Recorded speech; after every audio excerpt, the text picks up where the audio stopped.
Hello everyone, welcome to exam plus academy. आज के इस वीडियो में हम डिस्कस करेंगे अगस्त माह के बैंकिंग एंड फाइनेंशियल अवेयरनेस के मोस्ट इंपॉर्टेंट क्वेश्चन। जैसा कि हम सभी जानते हैं कि बैंकिंग एग्जाम्स आने वाले हैं, जिसमें अभी आरबीआई असिस्टेंट का मेंस एग्जाम्स होना है और नाबार्ड के मेंस की डेट आ चुकी है और एसबीआई क्लर्क का भी मेन एग्जाम्स होना है और आईबीपीएस स्पेशली आरआरबी के स्केल 1, स्केल 2 और अभी क्लर्क के एग्जाम्स नेक्स्ट मंथ ही हैं। तो ये जो वीडियोस है ये स्पेशली बैंकिंग एग्जाम्स के लिए है, जो आपके आने वाले सारे बैंकिंग एग्जाम्स के लिए काफी हेल्पफुल रहेगा। ऐसे ही बैंकिंग एंड फाइनेंशियल अवेयरनेस की वीडियोस और करंट अफेयर्स वीडियोस के लिए आप लोग चैनल को सब्सक्राइब करके बेल आइकन दबा लीजिए। अगर आपने अभी तक हमारे अगस्त माह का बेस्ट 300 करंट अफेयर्स का पार्ट 2 नहीं देखा है तो आप लोग इसको हमारे चैनल पे जाके देख सकते हैं। तो चलिए शुरू करते हैं। पहला क्वेश्चन है, ease of doing business report किसके द्वारा दी जाती है? तो यह रिपोर्ट दी जाती है वर्ल्ड बैंक के द्वारा। अब जान लेते हैं ease of doing business report क्या है। तो ease of doing business report ये शो करता है कि किसी भी कंट्री में बिजनेस करना कितना आसान है। ईज ऑफ डूइंग बिजनेस विश्व बैंक द्वारा प्रकाशित एक इंडेक्स है। यह एक एग्रीगेट फिगर है जिसमें डिफरेंट पैरामीटर शामिल हैं, जैसे land, labour, capital and countries law business को लेकर कैसे हैं। इसके अलावा और भी बहुत से पैरामीटर को देखकर ये रिपोर्ट तैयार की जाती है। तो अब ये जान लेते हैं कि ये क्वेश्चन आपके लिए इम्पोर्टेंट क्यों है। तो ये आपके लिए इम्पोर्टेंट इसलिए है क्योंकि वर्ल्ड बैंक ने अभी के लिए इस रिपोर्ट को निकालना सस्पेंड कर दिया है, इसलिए ये काफी इम्पोर्टेंट भी है और ये काफी न्यूज में भी है। और वर्ल्ड बैंक ने इसलिए इसको सस्पेंड कर दिया है क्योंकि वर्ल्ड बैंक का कहना है कि कुछ कंट्रीज ने अपना मैनिपुलेटेड डेटा जो है वो शो किया है, जो एक्यूरेट डेटा है वो शो नहीं किया है, इसलिए वर्ल्ड बैंक ने इसको अभी के लिए निकालना सस्पेंड कर दिया है।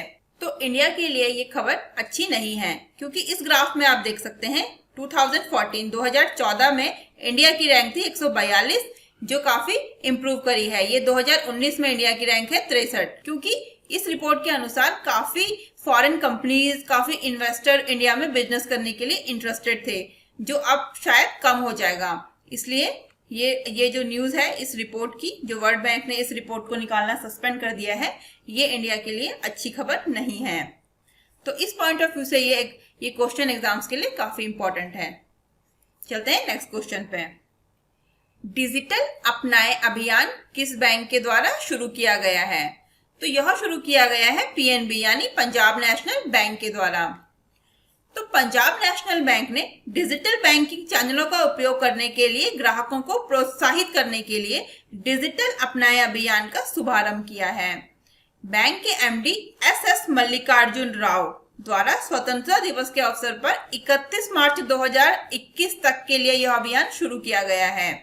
यह अभियान ग्राहकों को डिजिटल चैनलों का उपयोग करने और कोविड-19 के लिए पीएम केयर्स फंड में दान करने के लिए प्रोत्साहित करेगा। तो इस जो अभियान है इसके थ्रू जो ये बताया गया है कि बैंक के जितने भी डिजिटल काम होते हैं वो डिजिटली ही करने हैं सारे ग्राहकों को, इसके लिए ये प्रोत्साहित करेगा ये अभियान।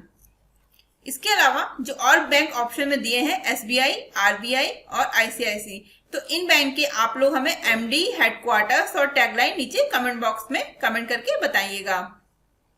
पंजाब नेशनल बैंक की टैगलाइन है the name you can bank upon, Hindi में भरोसे का प्रतीक, और इसका हेडक्वार्टर है नई दिल्ली और इसके सीईओ है SS Mallikarjun Rao.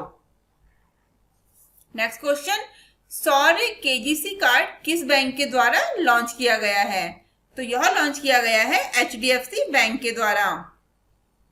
HDFC bank ने भारतीय सशस्त्र बल के जवानों के लिए सौर्य केजीसी कार्ड लॉन्च किया है।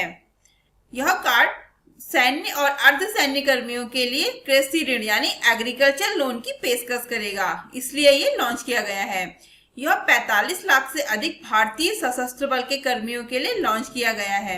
यह अपनी तरह का पहला प्रोडक्ट है। एचडीएफसी बैंक के सीईओ है आदित्य पुरी, और आदित्य पुरी जो है सितंबर में सेवानिवृत्त हो रहे हैं यानी रिटायर हो रहे हैं, और उनकी जगह शशि जगदीशन एचडीएफसी बैंक के नए एमडी होंगे। ये भी काफी इंपॉर्टेंट है कि एचडीएफसी बैंक के नए एमडी कौन होंगे, तो वह होंगे शशि जगदीशन। एचडीएफसी बैंक का टैगलाइन है वी अंडरस्टैंड योर वर्ड और इसका हेडक्वार्टर है मुंबई और इसकी स्थापना हुई थी अगस्त 1994 में। नेक्स्ट क्वेश्चन है, भारत का पहला पॉकेट एंड्रॉइड पीओएस डिवाइस किसके द्वारा लॉन्च किया गया है? तो यह लॉन्च किया गया है पेटीएम के द्वारा। पेटीएम ने भारत में कॉन्टैक्टलेस और पेमेंट के लिए भारत का पहला पॉकेट एंड्रॉइड पीओएस डिवाइस, जिसका नाम है Paytm all in one portable Android smart POS, यह लॉन्च किया है। पीओएस क्या है? पीओएस है पॉइंट ऑफ सेल। जैसे आप लोग कभी किसी भी शॉपिंग मॉल या फिर बिग बाजार में आपने जो शॉपिंग करी होगी कार्ड स्वैप करके, तो जिस मशीन पे कार्ड स्वैप किया जाता है उसको पीओएस डिवाइस बोलते हैं, यानी पॉइंट ऑफ सेल डिवाइस। तो पेटीएम ने जो अपना ये पीओएस यानी पॉकेट एंड्रॉइड डिवाइस जो लॉन्च किया है, इसके थ्रू आप लोग कॉन्टैक्टलेस पेमेंट कर पाएंगे। पेटीएम के फाउंडर हैं विजय शेखर शर्मा और इसका टैगलाइन है सिंप्लीफाइंग पेमेंट्स फॉर इंडिया और इसकी स्थापना हुई थी अगस्त 2010 में और पेटीएम का हेडक्वार्टर है नोएडा यूपी में। आप लोग मुझे इसके साथ ही मोबीक्विक, फोन पे और गूगल पे के भी फाउंडर और इनकी जो कब स्थापना हुई थी ये भी और इनका टैगलाइन भी आप मुझे नीचे कमेंट करके बताइएगा। चलते हैं नेक्स्ट क्वेश्चन पे। जन बचत खाता किस बैंक ने लॉन्च किया है? तो यह लॉन्च किया है फिनो पेमेंट्स बैंक ने। फिनो पेमेंट्स बैंक ने बैंक द्वारा आधार प्रमाणीकरण आधारित डिजिटल बचत खाता जिसे जन बचत खाता लॉन्च किया है, जो कस्टमर्स को नियो बैंकिंग का अनुभव प्रदान करेगा। तो नियो बैंकिंग क्या होता है? नियो बैंकिंग जो है, जैसे कोई भी बैंक जो बिना फिजिकल बैंक यानी एक डिजिटल बैंकिंग बोल सकते हैं, इसको नियो बैंकिंग कहते हैं।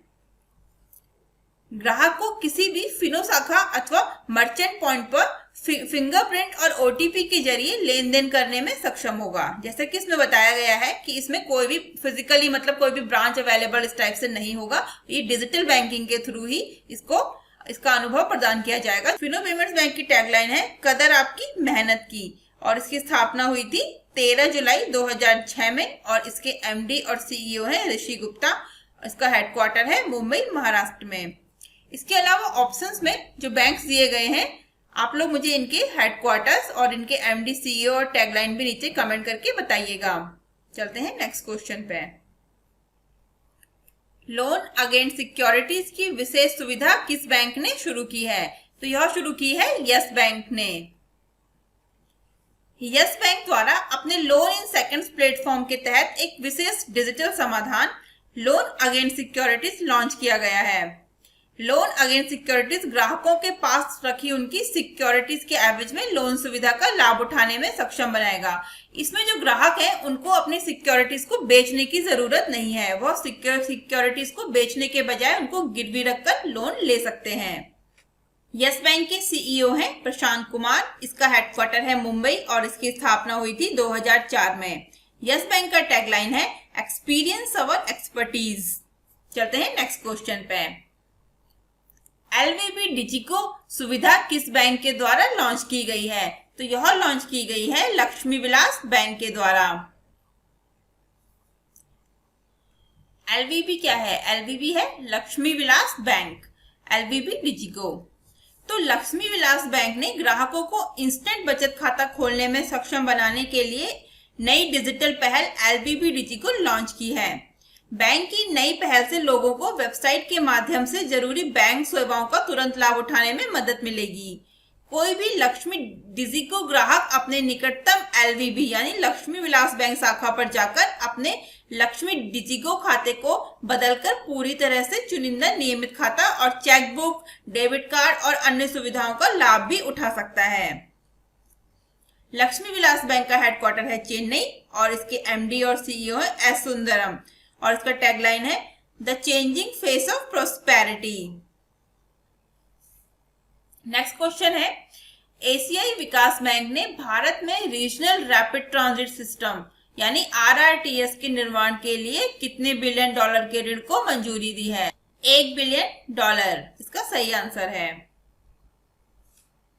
एशियाई विकास बैंक यानी एडीबी ने भारत में आधुनिक हाई स्पीड यानी 42 किलोमीटर दिल्ली से मेरठ उत्तर प्रदेश में regional rapid transit system RRTS के निर्माण के लिए $1 बिलियन लगभग 7,485 करोड़ रुपए के लोन को मंजूरी दी है।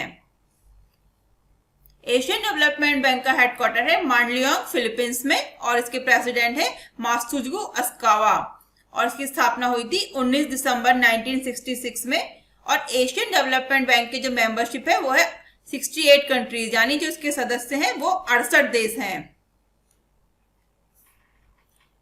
यूपीआई पेमेंट लिंक MPay.me किसके द्वारा लॉन्च किया गया है? तो यह लॉन्च किया गया है मोबीक्विक के द्वारा। डिजिटल वॉलेट कंपनी मोबीक्विक ने यूजर्स को किसी भी यूपीआई पेमेंट ऐप से पैसे भेजने और प्राप्त करने के लिए एक सिंगल लिंक यानी MPay.me जो सिंगल लिंक है ये बनाया है। ये मोबाइल और डेस्कटॉप दोनों में काम करेगा। मोबीक्विक के सीईओ हैं बिपिन प्रीत सिंह। इसका हेडक्वार्टर है गुरुग्राम में और इसकी स्थापना हुई थी अप्रैल 2009 में। पीएनबी हाउसिंग फाइनेंस के नए एमडी और सीईओ कौन होंगे? तो वह होंगे हरदयाल प्रसाद। पीएनबी हाउसिंग फाइनेंस ने पूर्व एसबीआई कार्ड प्रमुख हरदयाल प्रसाद को अपना नया एमडी और सीईओ नियुक्त करने की घोषणा की है। हरदयाल प्रसाद नीरज व्यास का स्थान लेंगे। हरदयाल प्रसाद पहले एसबीआई कार्ड के जो चीफ थे वो हरदयाल प्रसाद थे। अब उन्हें पंजाब नेशनल हाउसिंग का फाइनेंस लिमिटेड का नया एमडी और सीईओ नियुक्त किया गया है। पीएनबी हाउसिंग फाइनेंस लिमिटेड का हेडक्वार्टर है नई दिल्ली में और इसकी स्थापना हुई थी 11 नवंबर 1988 को। एयरटेल पेमेंट बैंक ने दुकान बीमा शुरू करने के लिए किसके साथ साझेदारी की है? तो यह की है भारतीय एक्सा जनरल इंश्योरेंस के साथ। एयरटेल पेमेंट्स बैंक ने खुदरा विक्रेताओं यानी को और व्यापारियों की वित्तीय सुरक्षा के लिए smart plan swap package policy की पेशकश करने के लिए भारतीय एक्सा जनरल इंश्योरेंस के साथ साझेदारी की है। तो ये जो smart plan swap package policy है, इस पॉलिसी में बाढ़, भूकंप, भूस्खलन, आग और संबंधित खतरों और चोरी के कारण दुकान के अंदर की संपत्ति को जो भी नुकसान होता है उसे कवर किया जाएगा। भारतीय एक्सा जनरल इंश्योरेंस के एमडी और सीईओ है संजीव श्रीनिवासन और इसका हेडक्वार्टर है मुंबई में। एयरटेल पेमेंट बैंक के एमडी और सीईओ है अनुव्रत विश्वास और इसका हेडक्वार्टर है नई दिल्ली में।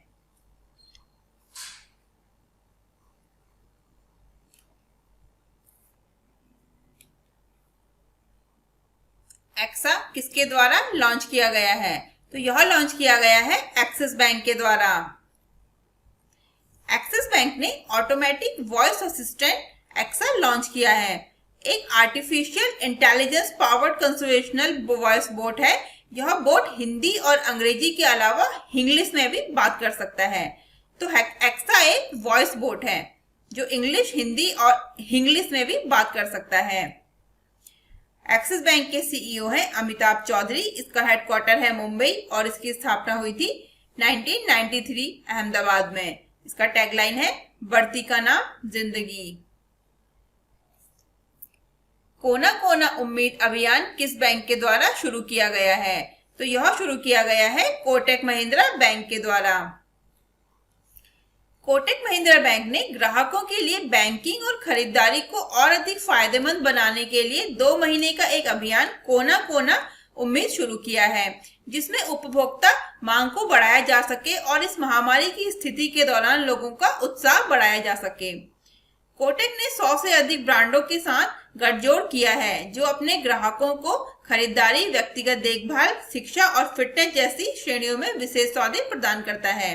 तो जो लोगों का इंटरेस्ट जगाने के लिए यह कोना कोना उम्मीद अभियान शुरू किया गया है शॉपिंग के लिए लोगों को काफी इंटरेस्ट जगाने के लिए। कोटक महिंद्रा बैंक के एमडी और सीईओ है उदय कोटक। इसका हेडक्वार्टर है मुंबई। इसकी स्थापना हुई थी फरवरी 2003 में। कोटक महिंद्रा बैंक का टैगलाइन है let's make money simple. Bharat का फॉरेक्स रिजर्व बढ़कर कितना हो गया है? तो यह हो गया है $534.5 बिलियन। फॉरेक्स रिजर्व क्या है? तो फॉरेक्स रिजर्व किसी भी देश के केंद्रीय बैंक के पास मौजूद विदेशी मुद्रा की कुल राशि को फॉरेक्स रिजर्व या फिर विदेशी मुद्रा रिजर्व के रूप में जाना जाता है। हालांकि विदेशियों द्वारा देश में निर्यात और निवेश यानी इन्वेस्ट करने से रिजर्व फॉरेक्स रिजर्व बढ़ता है। तो किसी भी देश के केंद्रीय बैंक जो हमारे पास है वो है RBI, reserve bank of India हमारा केंद्रीय बैंक है। रिजर्व बैंक ऑफ इंडिया का हेडक्वार्टर है मुंबई और इसके गवर्नर हैं शक्तिकांत दास। शक्तिकांत दास रिजर्व बैंक के 25वें गवर्नर हैं। ये इंपॉर्टेंट है कि कौन से गवर्नर हैं, तो यहाँ 25वें गवर्नर हैं रिजर्व बैंक ऑफ इंडिया के। रिजर्व बैंक ऑफ इंडिया की स्थापना हुई थी 1 अप्रैल 1935 को, यानी आजादी से पहले ब्रिटिश राज में इसकी स्थापना हुई थी और इसकी स्थापना कलकत्ता में हुई थी। बाद में इसका हेडक्वार्टर मुंबई शिफ्ट कर दिया गया था। ओरिएंटल इंश्योरेंस कंपनी लिमिटेड का चेयरमैन सह प्रबंधक निदेशक किसे नियुक्त किया गया है, तो वह नियुक्त किया गया है एसएन राजेश्वरी को। एसएन राजेश्वरी को सार्वजनिक क्षेत्र की बीमा company oriental insurance company limited का सीएमडी नियुक्त किया गया है। एसएन राजेश्वरी फिलहाल new India insurance company limited में जीएम यानी जनरल मैनेजर हैं। उन्हें ओरिएंटल इंश्योरेंस का सीएमडी उनकी जो रिटायरमेंट की उम्र है 31 मई 2022 तक के लिए नियुक्त किया गया है, यानी जब तक वो रिटायर नहीं हो जाती 31 मई 2022 उनकी रिटायरमेंट की डेट है, तब तक के लिए उन्हें सीएमडी नियुक्त किया गया है ओरिएंटल इंश्योरेंस का। ओरिएंटल इंश्योरेंस की स्थापना हुई थी 12 सितंबर 1947 को। इसका हेडक्वार्टर है नई दिल्ली में। नेक्स्ट क्वेश्चन है, आरबीआई रिजर्व बैंक इंडिया ने कोविड-19 संबंधी तनावग्रस्त परिसंपत्तियों के लिए कौन सी समिति गठित की है, तो यह की है केवी कामत समिति। भारतीय रिजर्व बैंक ने कोविड-19 संबंधी तनावग्रस्त एसेट के समाधान के लिए फाइनेंशियल पैरामीटर का सुझाव देने के लिए अनुभवी बैंकर केवी कामत के अंतर्गत एक विशेषज्ञ समिति का गठन किया है। इस समिति में अपनी सिफारिशों को ये समिति अपनी सिफारिशें आरबीआई को देगा, जिसके आरबीआई संशोधित करके 30 दिनों में नोटिफाइड करेगा। समिति के अन्य सदस्य दिवाकर गुप्ता, टीएन मनोहरन और अश्विन पारेख रणनीति सलाहकार होंगे और भारतीय बैंक संघ के सीईओ पैनल सदस्य के सचिव के रूप में कार्य करेंगे। रिजर्व बैंक ऑफ इंडिया का हेडक्वार्टर है मुंबई। इसके गवर्नर है शक्तिकांत दास। सेबी के अध्यक्ष अजय त्यागी का कार्यकाल कितने समय के लिए बढ़ा दिया गया है, तो उनका कार्यकाल अभी 18 महीने के लिए और बढ़ा दिया गया है। इससे पहले भी उनका कार्यकाल मार्च से अगस्त तक बढ़ा दिया गया था। कार्मिक मंत्रालय के अनुसार बाजार नियामक सेबी के अध्यक्ष के रूप में अजय त्यागी के कार्यकाल को 18 महीने के लिए और आगे बढ़ा दिया गया है। प्रधानमंत्री नरेंद्र मोदी की अध्यक्षता वाली मंत्रिमंडल की नियुक्ति समिति ने त्यागी के कार्यकाल को 1 सितंबर 2020 से 28 फरवरी 2022 तक बढ़ाने की मंजूरी दी है, यानी इनका कार्यकाल फिर से 1 सितंबर 2020 से 28 फरवरी 2022 तक बढ़ा दिया गया है। इससे पहले उनके कार्यकाल को मार्च से अगस्त तक यानी 6 महीने के लिए भी बढ़ाया गया था। सेबी का फुल फॉर्म है securities and exchange board of India और इसकी स्थापना हुई थी 12 अप्रैल 1988 को। इसका हेडक्वार्टर है मुंबई। एचडीएफसी बैंक के नए सीईओ कौन होंगे, तो वह होंगे शशिधर जगदीशन, जैसा कि मैंने आपको पहले क्वेश्चन में बताया है। शशिधर जगदीशन एचडीएफसी बैंक के नए सीईओ होंगे। आरबीआई ने एचडीएफसी बैंक के अगले सीईओ के रूप में उनकी नियुक्ति को मंजूरी दी है। वह पूर्व सीईओ आदित्य पुरी की जगह लेंगे। अक्टूबर में आदित्य पुरी रिटायर होने पर वे उनकी जगह लेंगे। आदित्य पुरी सितंबर 1994 से एचडीएफसी बैंक के सीईओ थे। वो भारत में किसी भी निजी बैंक के सबसे लंबे समय तक सेवा करने वाले प्रमुख हैं, यानी वो सबसे लंबे समय तक किसी भी प्राइवेट बैंक के सीईओ के रूप में उन्होंने कार्य किया है, आदित्य पुरी ने। नेशनल बैंक ऑफ बहरीन ने डिजिटल ट्रांसफॉर्मेशन के लिए किस कंपनी का चयन किया है, तो वह किया है इन्फोसिस फिनेकल का। नेशनल बैंक ऑफ बहरीन ने अपने लेन देन बैंकिंग व्यवसाय को डिजिटल रूप से बदलने के लिए इन्फोसिस फिनेकल को चुना है। National bank of Bahrain liquidity management platform को क्रियान्वित करेगा और फिनेकल कॉर्पोरेट ऑनलाइन को और मोबाइल बैंकिंग समाधान के नए सेशन के साथ ऑनलाइन बैंकिंग प्लेटफॉर्म को विकसित डिजिटल एंगेजमेंट में अपग्रेड करेगा। तो इन्फोसिस फिनेकल क्या है? इन्फोसिस फिनेकल जो है एक कोर बैंकिंग उत्पाद है, यानी कोर बैंकिंग प्रोडक्ट है। इन्फोसिस के द्वारा इसे लॉन्च किया गया है, जो बैंकों को यूनिवर्सल डिजिटल बैंकिंग कार्यक्षमता प्रदान करता है। फिनेकल का उपयोग 100 देशों के बैंकों द्वारा 1 बिलियन से अधिक ग्राहकों की सेवा के लिए किया जाता है। बहरीन के राजा हैं हमद बिन ईसा अल खलीफा और इसकी राजधानी है मनामा और इसकी करेंसी है बहरीन दिनार। इन्फोसिस के एमडी और सीईओ है सलील पारेख और इसका हेडक्वार्टर है बेंगलुरु में।